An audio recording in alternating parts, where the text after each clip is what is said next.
تم کیا سمجھتے ہو گناہ کرنے والوں، خدا کے غضب کو چیلنج کرنے والوں، کیا سمجھتے ہو جن کی شکلیں قرآن کہہ رہا ہے کہ ہم نے سور اور بندر کی طرح کر دی تھی؟ وہ کون لوگ تھے؟ وہ پٹھان کے بچے تھے، وہ مغل کے بچے تھے، وہ شیخوں کے بچے تھے؟ کس کے بچے تھے؟ تمہیں پتا ہے کس کے بچے تھے؟ وہ مغل نہیں تھے، وہ پٹھان نہیں تھے، وہ شیخوں کے بچے نہیں تھے۔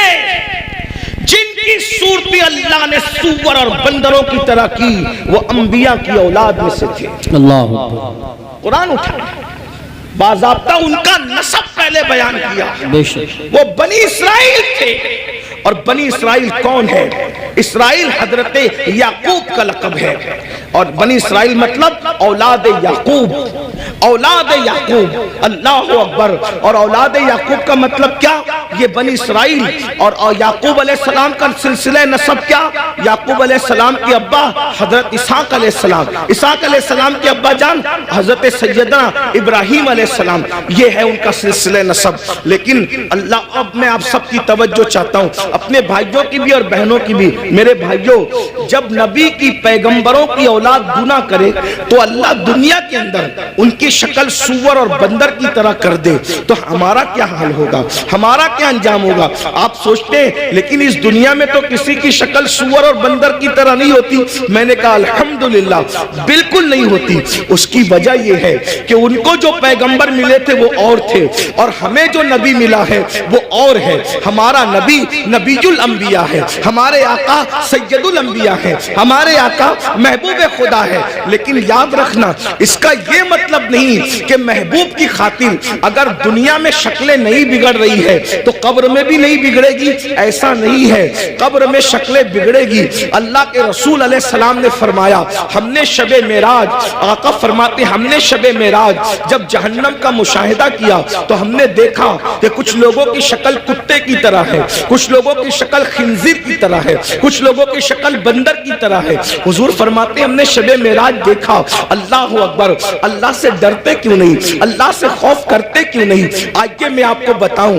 اللہ اکبر، آقا کریم رؤوف الرحیم صلی اللہ علیہ وآلہ وسلم ارشاد فرماتے ہیں کہ معراج کی شب ہم نے ایک منظر دیکھا۔ آقا فرماتے جنت کی سیر کی آقا نے اور جہنم کا مشاہدہ کیا۔ دیکھو یہ باتیں ہمیں نہیں پتا ہے، جس دن پتا چل جائے گی اس دن ہمیں احساس ہوگا، اور ہمیں یقین ہے ہماری قوم کو جب کوئی بات پتا چلتی ہے تو وہ اس پر عمل کرتے ہیں، کیونکہ اس پر قرآن کی نص موجود ہے، وَذَكِّرْ فَإِنَّ الذِّكْرَى تَنفَعُ الْمُؤْمِنِينَ، کہ مومنوں کو نصیحت کرو کہ نصیحت مومنوں کو فائدہ دیتی ہے۔ یہ اتنے نوجوان داڑھی کیوں رکھ رہے ہیں؟ یہ کسی نہ کسی خطیب کی گفتگو کا اثر ہے۔ بہت سارے جوان نماز کیوں پڑھ رہے ہیں؟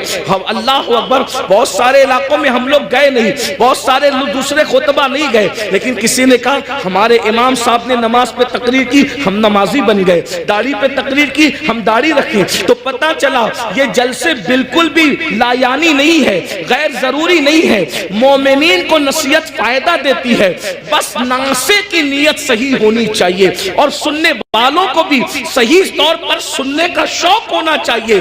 اب آئیے ذرا تھوڑا سا دل کے کانوں سے سن لے۔ آپ نے گزشتہ مہینے کے اخیر میں معراج مصطفیٰ تو سنا ہوگا، لیکن معراج کا ایک حصہ ذرا ہم سے بھی سن لے۔ اللہ اکبر، آقا کریم صلی اللہ علیہ وآلہ وسلم ارشاد فرماتے ہیں کہ معراج کی شب ہم نے کیا دیکھا؟ اللہ اکبر، جب جہنم کا مشاہدہ کیا۔ مشاہدے اور سیر میں فرق ہے، جنت کی سیر کی ہے، جہنم کا مشاہدہ کیا ہے۔ اللہ اکبر، تو فرماتے ہیں خون کا دریا تھا، پیپ کا دریا تھا، اور اس میں ایک بندہ تیر رہا تھا۔ خون اور پیپ کے کھولتے ہوئے دریا کے اندر کوئی تیر رہا ہو، تھوڑا توجہ کیجئے گا میرے پیارے آقا علیہ الصلوۃ والتسلیم کے پیارے دیوانوں، ذرا غور کیجئے گا۔ اگر اپنے آپ سے محبت ہے اور اپنے نبی کی باتوں پر یقین ہے تو یہ باتیں میری نہیں ہے، نبی بکتی ہے۔ یہ باتیں مصطفیٰ جان رحمت صلی اللہ علیہ وآلہ وسلم کی ہے۔ ذرا غور کرو، ماں اور بہنوں کی بھی توجہ چاہتا ہوں، یاد رکھنا کسی کی بھی بات میں شک کرو گے تو کوئی نقصان نہیں ہوگا، لیکن اپنے نبی کی بات میں شک کرو گے تو ایمان بھی ہاتھ سے جا سکتا ہے۔ یہ تمہارے اور میرے نبی نے فرمایا، شب معراج جہنم کا مشاہدہ ہو رہا ہے، خون کا دریا ہے، پیپ کا دریا ہے، اور وہ کھولتا کھولتا خون ہے، کھولتا کھولتا پیپ ہے، اس میں ایک بندہ ڈبکیاں لے رہا ہے، ایک بندہ تیر رہا ہے۔ جیسے ہی وہ منہ باہر نکالتا ہے، جیسے ہی وہ سر باہر نکالتا ہے، اس کے منہ میں پتھر ڈالے جاتے ہیں، جہنم کی آگ کے بنے ہوئے پتھر اس کے منہ میں ڈالے جاتے ہیں، اور اس کا منہ پھر اسی دریا میں ڈوب جاتا ہے۔ اس پر یہ عذاب ہو رہا تھا، رحمت للعالمین سے دیکھا نہ گیا، حضور تڑپ گئے، حضور بے چین ہو گئے، حضور بے قرار ہو گئے، اور پوچھنے لگے جبریل یہ کون لوگ ہیں کہ خون اور پیپ کے دریا میں ڈبکیاں لیتے ہیں، اور جب منہ باہر نکالتے ہیں تو پتھر، وہ بھی جہنم کی آگ کے پتھر، ان کے منہ میں ڈال کر ان کو ڈبا دیا جاتا ہے۔ یہ دردناک عذاب کیوں ہو رہا ہے؟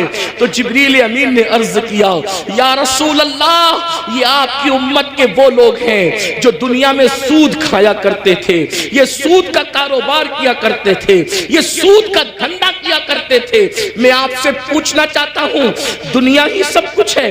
بولو، اگر کسی سچے مسلمان کو یہ پتا چلے کہ سود کھانے کا انجام کیا ہے، وہ پیپ کا دریا، وہ خون کا دریا، اور خون کا دریا کیوں ہے؟ میں نے غور کیا کہ سود خوروں کے لیے پیپ اور خون کا دریا کیوں ہے، تو بہت سوچنے کے بعد مجھے یہ سمجھ میں آیا کہ سود خور لوگ قوم کا خون چوستے ہیں، قوم کا خون چوستے ہیں، ان کی غربت کا فائدہ اٹھاتے ہیں، ان کی مجبوریوں کا فائدہ اٹھاتے ہیں۔ اس لیے دیکھو قدرت نے ان کو خون اور پیپ کے دریا کی سزا دی ہے۔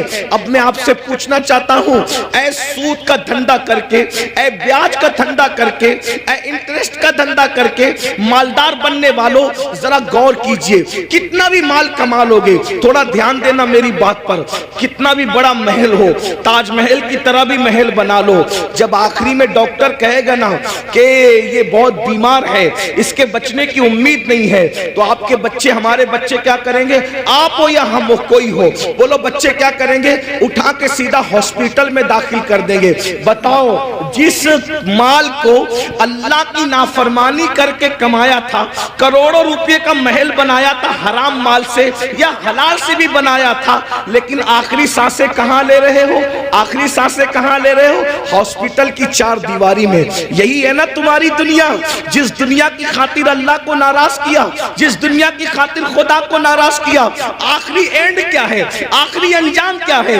دنیا کے 80% لوگ ہاسپٹل میں آخری سانس لیتے ہیں، اور اکثر لوگ تو آئی سی یو میں آخری سانس لیتے ہیں۔ ہائے ہائے، قدرت کا امتحان تو دیکھو، قدرت کی سزا تو دیکھو۔ یاد رکھنا، بہت کم وہ خوش نصیب ہے جو اللہ اکبر سجدوں میں جاتے ہیں، خدا کے حرم میں جاتے ہیں، تلاوت کرتے کرتے جاتے ہیں۔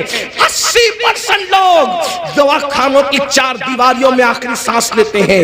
اللہ اکبر، میں اس پہ کوئی فتویٰ نہیں لگا رہا ہوں، میں مفتی بھی نہیں ہوں، لیکن اتنا ضرور کہوں گا، ذرا غور تو کرو، کروڑوں کی بلڈنگ پڑی ہوئی ہے اور آپ کرائے کے دواخانے کے اندر آخری سانس لے رہے ہو۔ پلنگ ہے، ہاں ہاں، کپڑوں پہ غرور کر کے خدا کو بھولنے والوں، یہ خدا کا امتحان دیکھو، اللہ کی آزمائش دیکھو، خدا کا امتحان دیکھو۔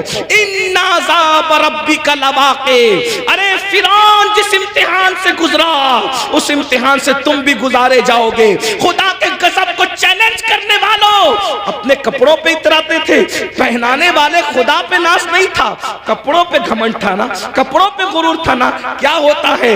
50,000 کا میرا ڈریس ہے، 25,000 کے اچھے کپڑے پہنو، اسلام منع نہیں کرتا، لیکن آخری میں کیا ہے؟ سارے اچھے کپڑے اتار کے گھر رکھ دیے گئے اور ہاسپٹل کے کپڑے تمہیں پہنائے گئے۔ یہ مرنے سے پہلے خدا کا امتحان ہے۔ کس دنیا سے منہ لگا رہے ہو؟ کس دنیا سے دل لگا رہے ہو؟ کس دنیا کے چکر میں اللہ کو بھولے ہو؟ کس دنیا کے چکر میں شریعت کو پیٹ کے پیچھے ڈالے ہو؟ کس دنیا کے چکر میں دین کو پیٹ کے پیچھے ڈالے ہو؟ مسلمانوں، اگر تمہیں یہ علم ہو جائے کہ دنیا کی اوقات کیا ہے، تو تم کبھی دنیا کو منہ نہ لگاؤ، دنیا سے دل نہ لگاؤ۔ اللہ کے رسول علیہ السلام نے ایک مرتبہ دریا کے اندر اپنی انگلی ڈبوئی اور دریا میں انگلی ڈبو کر کے باہر نکالا، اور باہر نکال کر کے فرمایا یہ میری انگلی میں جتنا پانی آیا وہ دنیا ہے، اور یہ جو سارا پانی ہے وہ آخرت ہے۔ اب بتائیں قطرے کو لے کر کے سمندر کو چھوڑنے والے نادانوں، دراصل علم نہیں ہے۔ اگر ہمیں علم ہوتا تو پتا چلتا وَالْآخِرَةُ خَيْرٌ وَأَبْقَىٰ، آخرت بہتر بھی ہے، آخرت باقی رہنے والی بھی ہے، دنیا باقی رہنے والی ہے ہی نہیں۔ اور دنیا تو کہتے اسے ہیں جو ادنا کی بھی تصغیر ہے، جو ادنا سے بھی گری ہوئی کو دنیا کہتے ہیں۔ ادنا کا مطلب سمجھتے ہیں نا، ادنا کا مطلب چھوٹا، اور دنیا اور اس سے بھی گری ہوئی، جس کا نام ہی دنیا ہو حقیر۔ لیکن یہ پتا ہم سمجھتے دنیا کوئی بڑی چیز ہے، ارے نادان دنیا کہتے ہی حقیر کو ہے، ایسی حقیر کہ اس سے زیادہ کوئی حقیر نہ ہو، جیسے بہترین، افضل درجات بڑھتے ہیں نا، جب تفضیل کے ساتھ بات ہوتی ہے تو پھر درجات بڑھتے ہیں، ایسے ہی جب تصغیر کے ساتھ بات ہوتی ہے تو پھر درجات گھٹتے ہیں نا۔ تو دنیا تصغیر ہے، کیا یہ اتنی حقیر ہے کہ اس سے بڑھ کر کوئی حقیر نہیں، لیکن ہمارے پاس یہ بھی علم نہیں ہے۔ دنیا بھی کہتے ہیں اور اس پر قربان بھی ہوتے ہیں، پتہ ہی نہیں ہے کہ حقیر پہ قربان نہیں ہوا جاتا۔ ارے جب فقیر پہ قربان نہیں ہوتے تو حقیر پہ کیسے قربان ہوتے ہیں؟ اگر قربان ہونا ہے تو اس پر قربان ہو جاؤ جس نے دنیا بھی پیدا کیا، آخرت بھی پیدا کیا۔ یزید دنیا پہ قربان ہوا، ختم کر دیا گیا، حسین دین پہ قربان ہوئے، آج حسین پاک کا ذکر بھی باقی ہے، ان کی نسل بھی باقی ہے۔ نعرہ تکبیر، دنیا کی خاطر، یا رسول اللہ، دنیا کی خاطر، یا رسول اللہ، یا علی، یا علی زندہ باد، دنیا کی خاطر ماشاءاللہ، اس نے دین کو پیٹ کے پیچھے ڈالا، اس کی نسل بھی مٹی، اس کی قبر بھی مٹی، اس کا دربار بھی مٹا، اس کا نام بھی مٹا۔ یہ تو ہم حسینیوں کا احسان ہے کہ بطور مذمت اس کا نام لے لیتے ہیں تو کہیں کہیں وہ یاد آ جاتا ہے۔ اگر ہم بطور مذمت جیسے شیطان کا نام آتا ہے اعوذ باللہ من الشیطان الرجیم کے طور پہ، اللہ اکبر، اگر اس طریقے سے اس لانتی کا نام نہ لے تو کبھی لوگ اس کو یاد بھی نہ کریں۔ یہ تو ہم حسینیوں کا احسان ہے کہ مذمت کے اعتبار سے کہیں نہ کہیں وہ یاد آتا ہے۔ یہ ہے دنیا، اب اسی دنیا میں غرق ہو رہے ہو، اسی دنیا میں ڈوب رہے ہو۔ تو آقا ارشاد فرماتے ہیں ہم اور آگے بڑھے، توجہ فرمائے، آپ توجہ تو بہت اچھی کر رہے ہیں ماشاءاللہ، لیکن مزید غور کریں۔ آقا فرماتے ہیں ہم اور آگے بڑھے تو ہم نے کیا دیکھا، کچھ مرد اور عورتیں ہیں جن کی چمڑیاں آگ کی کینچی سے کاٹی جا رہی ہے۔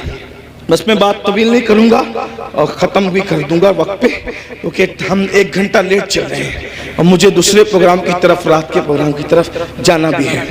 لیکن غور سے سن لیں، معراج کا یہ بھی حصہ ہے۔ فرمایا کیونکہ معراج میں حضور اللہ فرماتا ہے لِنُرِيَهُ مِنْ آیَاتِنَا، ہم نے ان کو اس لیے سیر کرائی مسجد حرام سے مسجد اقصی تک تاکہ ہم ان کو اپنی نشانیاں دکھائیں۔ یہ نبی کا دیکھنا ہے، نبی کا دیکھنا ہے۔ جہنم میں لوگ بعد میں جائیں گے، نبی پہلے دیکھ رہے ہیں۔ جہنم میں لوگ بعد میں جائیں گے، نبی پاک پہلے دیکھ رہے ہیں۔ توجہ کریں، یہ نبی کا دیکھنا ہے، یہ نبی کے دیکھنے کی شان ہے۔ پھر بھی کچھ لوگ کہتے ہیں کہ نبی کو غیب کی خبر نہیں۔ میں نے کہا نادان، اگر یہ غیب نہیں ہے تو پھر غیب کسے کہتے ہیں؟ حضور دیکھ رہے ہیں، جہنم میں جانے سے پہلے جہنمیوں کو اللہ دکھا رہا ہے۔ فرماتے ہیں ہم نے دیکھا کہ جہنم کے اندر کچھ لوگوں کی چمڑیاں آگ کی کینچی سے کاٹی جا رہی، آگ کی کینچی سے، اور وہ چیخ پکار رہے ہیں اور ان کی چیخ سنی نہیں جاتی۔ کیسے سنی جا سکتی تھی؟ رحمت للعالمین ہے۔ حضور فرماتے ہیں جہنم کی آگ کی کینچیوں سے چمڑیاں کٹ رہی تھی۔ اس پہ ذرا دھیان دینا، دنیا کی آگ نہیں اور دنیا کی کینچیاں بھی نہیں، جہنم کی آگ، جہنم کی کینچی اور چمڑیاں کٹ رہی، وہ چلا رہے ہیں۔ میں نے پوچھا جبریل یہ کون لوگ ہیں؟ اس میں مرد اور عورتیں ایک ساتھ تھے، وہ ننگے تھے، مرد اور عورتیں ایک ساتھ تھے، ننگے تھے، ان کی چمڑیاں کٹ رہی تھی آگ کی قینچی سے اور چلا رہے تھے۔ پوچھا جبریل یہ کون ہے؟ جبریل امین نے کہا یا رسول اللہ صلی اللہ علیہ وآلہ وسلم یہ آپ کی امت کے وہ لڑکے اور لڑکیاں ہیں، وہ مرد اور عورتیں ہیں جو سج دھج کر گھروں سے اس لیے نکلتے تھے، لڑکے اس لیے سج کے نکلتے تھے کہ ان کو لڑکیاں دیکھیں، اور لڑکیاں اس لیے سج دھج کے نکلتی تھی کہ ان کو لڑکے دیکھیں، اور ایک دوسرے کے فتنے میں بدکاری میں مبتلا ہو جائیں تو یہ ان کو آگ کی قینچی سے آج کاٹا جا رہا ہے۔ دیکھیے سجنا سنورنا برا نہیں ہے، لیکن اس لیے سچ کے نکلنا کہ لوگ میری طرف گناہ کے حوالے سے مائل ہوں، بدکاری، ورنہ سج کے نکلنا تو میرے نبی کی سنت ہے۔ بے شک ام المومنین سیدہ عائشہ صدیقہ فرماتی ہیں کہ جب حضور گھر سے نکلتے تھے اگر آئینہ میسر نہیں ہوتا تو حضور پانی میں اپنی شکل انور دیکھا کرتے تھے، تو میں کہتی تھی حضور آپ بھی؟ تو آقا فرماتے ہیں عائشہ اللہ حسن والا ہے اور وہ حسن کو پسند کرتا ہے، اگر کوئی بندہ گھر سے سج سنور کر زینت کے ساتھ نکلتا ہے تو جس کے پاس جاتا ہے اس کی بھی اور جو جاتا ہے اس کی بھی اللہ دونوں کی مغفرت فرما دیتا ہے۔ ہمارے یہاں تو نماز کے لیے بھی سج سنور کر مسجد جانے کا حکم ہے، لیکن افسوس اس بات پر ہے سجنے پر اسلام اعتراض نہیں کرتا، سنورنے پر اسلام اعتراض نہیں کرتا، زینت کرنے پر اسلام اعتراض نہیں کرتا۔ اسلام یہ کہتا ہے کہ اچھی نیت کے ساتھ زینت کرو، یہ نیت سے زینت کرنا، عطر لگانا، خوشبو لگانا اور اپنی شکلوں کو سنوارنا کہ معاذ اللہ مرد اس طرح سے کرے کہ عورتیں ان کی طرف متوجہ ہو اور بدکاری میں مبتلا ہوں، اور عورتیں اس لیے سجے سورے کہ مرد ان کی طرف متوجہ ہو کر بدکاری کے اندر مبتلا ہو جائے۔ میرے آقا صلی اللہ علیہ وآلہ وسلم کی کنیزوں سے ایک بات کہنا چاہتا ہوں، سنورنا عورتوں کو ضرور ہے لیکن باہر نکلنے کے لیے نہیں بلکہ اپنے شوہر کے لیے۔ یہاں تک فرمایا گیا جو عورت اپنے شوہر کا دل خوش کرنے کے لیے بنتی اور سمرتی ہے، اللہ تبارک و تعالی ایسی عورت کو نفل نماز پڑھنے سے زیادہ ثواب عطا فرماتا ہے۔ لیکن یہاں بازار میں جانے کے لیے نہیں سمرنا، ولیمے میں جانے کے لیے نہیں سمرنا، باہر نکلنے کے لیے نہیں سمرنا، عورت کو اگر سمرنا ہے تو شوہر کے لیے سمرنا ہے۔ اور ایک بات بھی اپنی بہنوں سے کہہ دوں، اللہ کے رسول علیہ السلام نے تو یہاں تک فرمایا جو عورت عطر اور خوشبو لگا کر اپنے گھر سے نکلتی ہے کہ وہ خوشبو مردوں کو اپنی طرف مائل کرتی ہے، ایسی عورتیں قیامت کے دن زانیہ عورتوں کی حیثیت سے اٹھائی جائے گی، اللہ اکبر، زناکار عورتوں کی حیثیت سے اٹھائی جائے گی۔ عورتوں کو باہر نکلتے وقت تو خوشبو بھی نہیں لگانا چاہیے اور برقع بھی ان کو ایسا پہننا چاہیے کہ اتنا ڈھیلا ڈھالا برقع ہو کہ ماں اللہ اکبر کہ پہننے والی عورت جو ہے وہ اس کا جسم چھوٹا ہے یا بڑا ہے، اس کا جسم دبلا ہے یا موٹا ہے، اس بارے میں کسی کو اندازہ نہ ہو۔ اتنے ڈھیلے اور اتنے بھدے کپڑے پہننے چاہیے برقعے کے حوالے سے۔ لباس اچھا پہنو لیکن برقعے کا کپڑا بھدا ہو، برقعے کا کپڑا چمکیلا نہ ہو، برقعے پہ ڈیزائن نہ ہو۔ امام غزالی رحمت اللہ علیہ نے آج سے 900 سال پہلے فتویٰ دیا تھا کہ ڈیزائن والا برقع پہننا جائز نہیں ہے۔ 900 سال پہلے عورتوں کو ڈیزائن والا برقع پہننے سے منع کر دیا گیا، اور آج تو برقعے کے ڈیزائن تو دیکھو کہ معاذ اللہ جو نہیں دیکھنے والا وہ بھی دیکھنے لگے۔ یہ کیفیت ہے، یہ حالات ہیں۔ اس لیے میں اپنی بہنوں سے کہوں گا دیکھو یہ دنیا ہے بہنوں، یہ دنیا ہے، ایک جملے کے لیے اپنی آخرت برباد مت کرو۔ یہی ایک جملہ نا کہ سہیلیوں میں بند سمر کے جاؤں گی تو سہیلیاں کہے گی تو کتنی اچھی لگ رہی ہے، بس ایک جملہ، اس ایک جملے پہ اپنی آخرت خراب کر رہی ہو، اس ایک جملے کو سننے کے لیے اپنی آخرت برباد کر رہی ہو۔ میری بہنوں کون کیا کہے گا؟ سہیلیاں اتنا کہے گی، رشتہ دار کی عورتیں اتنا کہے گی تو کتنی اچھی لگ رہی ہے، اور بڑھ کر ایک لمبی گالی بھی دے دے گی کہ تو بالکل ہیروئن کی طرح لگ رہی ہے۔ میں سمجھتا ہوں کہ ہم کو کوئی ہیرو یا ہیروئن کہے اس سے بڑی کوئی گالی مجھے نہیں لگتی۔ کیوں؟ اس لیے کہ ہیرو ہیروئن کون ہے؟ یہ وہ لوگ ہیں جو اسکرین کے سامنے آ کے زنا کرتے کرتے ہیں، جی۔ یہ ناچتے ہیں، تو کس کوئی ہم کو نچنیا، بھئی اگر کوئی کہے کہ تو مولانا لگ رہا ہے، تو مولانا کا مطلب کیا؟ علم والا۔ مولانا کا مطلب کیا؟ شریف۔ مولانا کا مطلب کیا؟ نمازی۔ مولانا کا مطلب کیا؟ متقی، پرہیزگار۔ اب اگر کوئی کہے کہ تو ہیرو لگ رہا ہے، کہ تو ہیروئن لگ رہی، تو آپ مجھے بتائیں کہ وہ لوگ کیا کیا کرتے ہیں۔ میں کسی سے نفرت نہیں کرنے کی بات کر رہا ہوں، میں کوئی نفرت کی بیج نہیں بولنے آیا ہوں، لیکن ایک بات کہتا ہوں، اسکرین پر آ کر کے زنا کرتے ہیں کہ نہیں کرتے؟ فاحشہ عورتوں سے بھی زیادہ گندے یہ لوگ ہیں کہ فاحشہ عورتیں تو چھپ کر کے گھروں میں زنا کرواتی ہیں، لیکن یہ تو اسکرین پر آ کر کے زنا کرتے ہیں، کیمرے کے سامنے آ کے زنا کرتے ہیں، بدکاریاں کرتے ہیں، اور تم خوش ہوتے ہو کہ مجھے تو یہ کہا جا رہا ہے، فلمی اداکارہ سے تشبیہ دی جا